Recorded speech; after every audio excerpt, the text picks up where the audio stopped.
Jangan lupa like, comment, and subscribe channel YouTube TVRI Bengkulu dan nyalakan lonceng notifikasinya.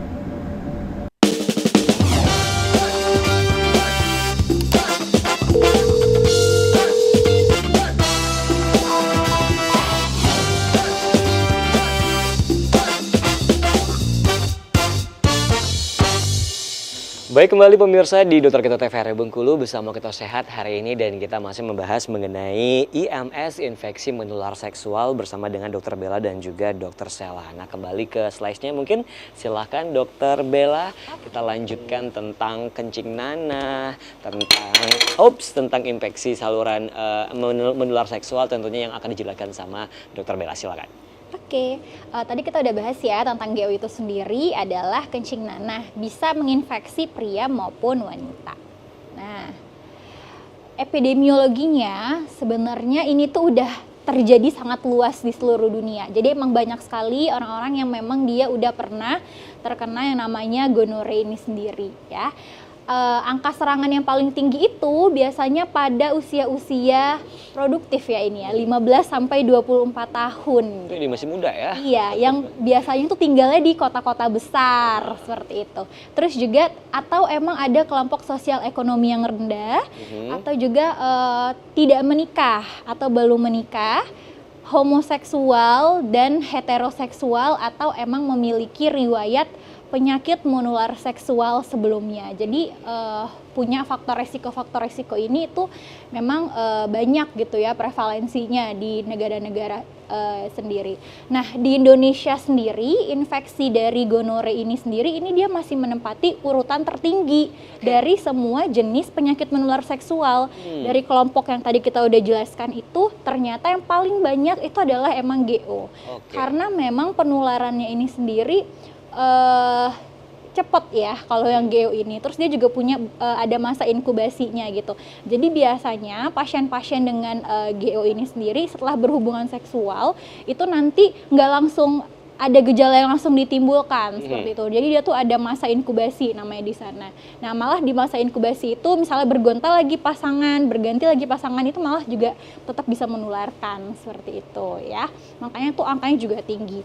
Dan beberapa penelitian yang ada di Indonesia sendiri, terutama di kota-kota besar seperti Surabaya, Jakarta, Bandung ya, ini yang lebih banyak itu adalah pada wanita pekerja seksual, biasanya seperti itu ya. Tapi gonorrhea ini bisa sembuh nggak sih? Iya, jadi kalau gonorrhea sendiri ini bisa sembuh, makanya dia itu bisa dengan pengobatan yang pas dan tuntas itu sembuh, tapi dia bisa berulang-ulang. Kalau bisa muncul lagi. Betul, makanya ada kalau dia punya riwayat itu malah lebih bisa meningkatkan faktor resikonya. Dia terkena GO lagi. Gitu. Nah, kalau dibiarin dokter, apa fatalnya gitu loh? Iya, kalau misalnya ini kan ada infeksi ya, infeksi awalnya dia masih di saluran kencing aja atau uretritis biasanya seperti itu. Selain dia kencingnya nanah, terus nanti dia bakal infeksi pada saluran kencing, itu nanti bisa infeksinya juga bisa menyebar ke yang lain seperti itu. Jadi nanti infeksinya bisa memberat, terus nanti bisa jadi faktor resiko terkenanya HIV/AIDS gitu juga bisa ya.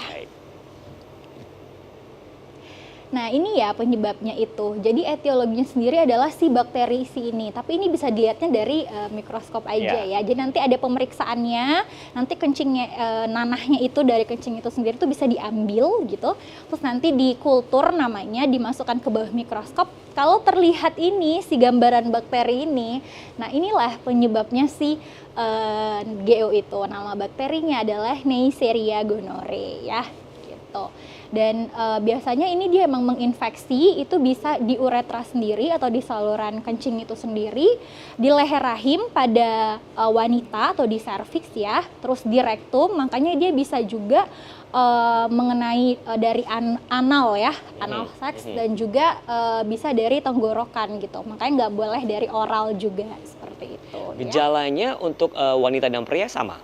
Untuk gejalanya dari kalau pria itu langsung terlihat. Ya, tapi kalau misalnya dia wanita itu dia lebih nggak terlihat, maksudnya lebih ringan gejalanya pada wanita. Makanya sebenarnya wanitanya itu yang kurang notice gitu ya. Terus dia kayak tetap berhubungan sama yang ganti-ganti nanti baru infeksinya akan memberat gitu. Nah, ini ya tanda dan gejalanya tadi. Jadi kalau misalnya pada pria sekali kontak dengan wanita yang terinfeksi, itu dia 25% akan terkena uretritis gonore.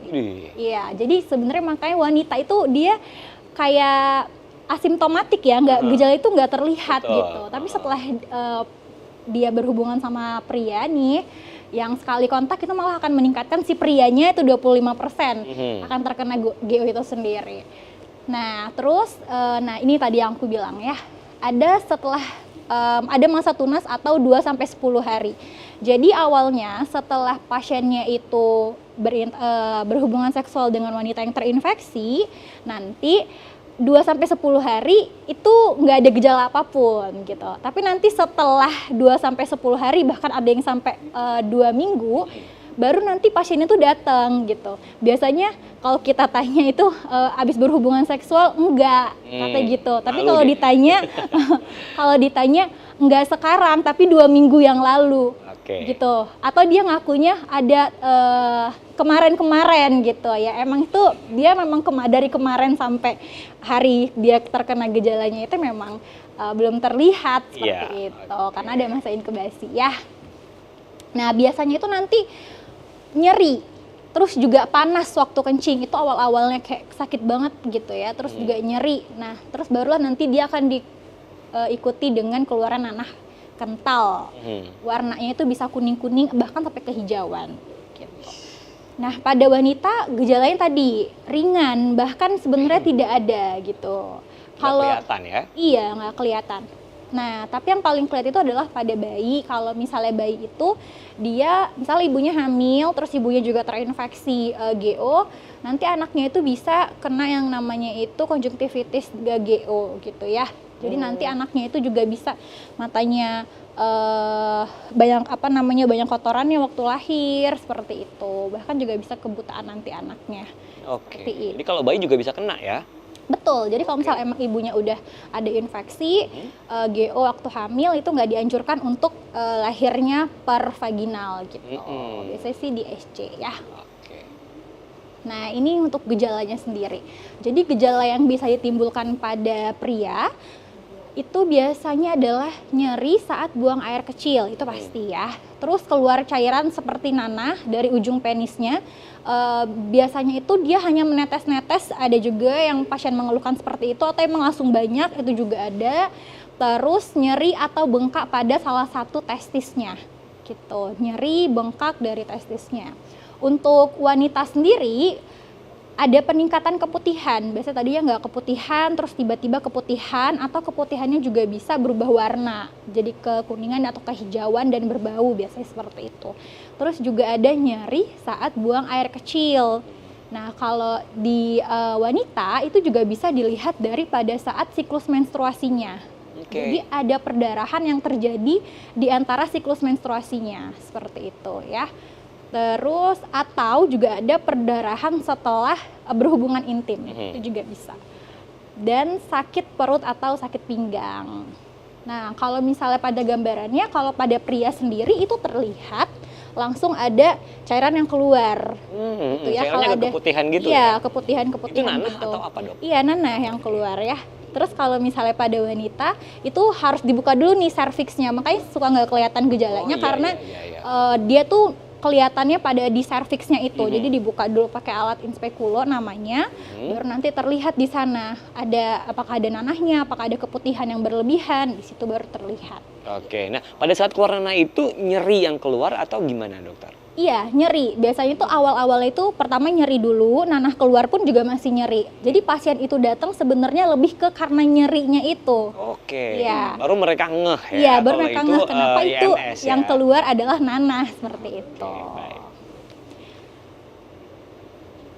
Untuk pemeriksaannya sendiri, jadi dari GO ini itu juga bisa diperiksa ya. Biasanya kalau datang itu ke puskesmas itu bisa diperiksa namanya pewarnaan gram, itu juga ada ya, nanti ke bakteri. Biasanya kalau pasien datang terus nanti ke puskesmas itu diperiksa cairannya, diambil dari ujung penisnya itu, terus nanti bakal dilihat kalau misalnya ditemukan bakteri yang tadi si Neisseria gonorrhoeae itu, nah itu berarti udah positif adanya GO. Atau juga bisa kalau nggak ketemu dibiarkan pada di kultur ya. Terus juga ada dipakein alat enzim immunoassay atau juga malah dicari pakai PCR. PCR, oke. Yang lebih baik. Baik, kita akan jeda iklan lagi dokter. Istirahat dulu tentunya. Dan pemirsa di rumah tetap bersama kami di Dokter Kita TVRI Bengkulu bersama Kita Sehat.